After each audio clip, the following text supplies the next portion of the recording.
Palakkad food corporation മറ്റേ ആറങ്ങോട്ടുകര അമൃതം പൊടി നടത്തി കൊണ്ടുവന്ന് ലോഡാ.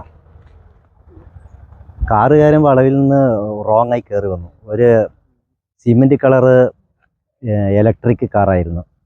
അപ്പം അവനെ തട്ടണ്ട പറഞ്ഞിട്ട് ഒന്ന് സൈഡിൽ ഒതുക്കിയത്. അങ്ങനെ വണ്ടി ഇറങ്ങി മറിഞ്ഞ് അപ്സെറ്റായി. അതാണ് സംഭവിച്ചിരിക്കുന്നത്.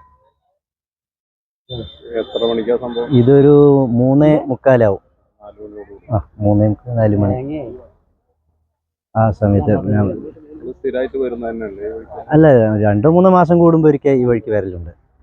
അമൃതം പൊടി ഒരു 3 മാസത്തിലൊരിക്കൽ എടുക്കുന്നൊരു സാധനമാണ് ഇത്. ഒലവക്കോട്ടുന്നത് ഇവിടെ ചെയ്യുന്ന ഈ അമൃതം പൊടിക്കുന്ന എല്ലാ ഭാഗങ്ങളിലേക്കും ഇത് സപ്ലൈ ഉണ്ട്. 2 മാസം 3 മാസം കൂടുമ്പോൾ നിങ്ങൾ വരുന്ന റൂട്ടാണ്? ഇത് വരുന്ന റൂട്ടാണ്. അല്ല സ്ഥിരമായി ഇത് വരുന്ന റൂട്ടാണ്. പരിചയമായിട്ടുള്ള റൂട്ട് തന്നെയാണ്. എൻ്റെ പേര് ഷാജി.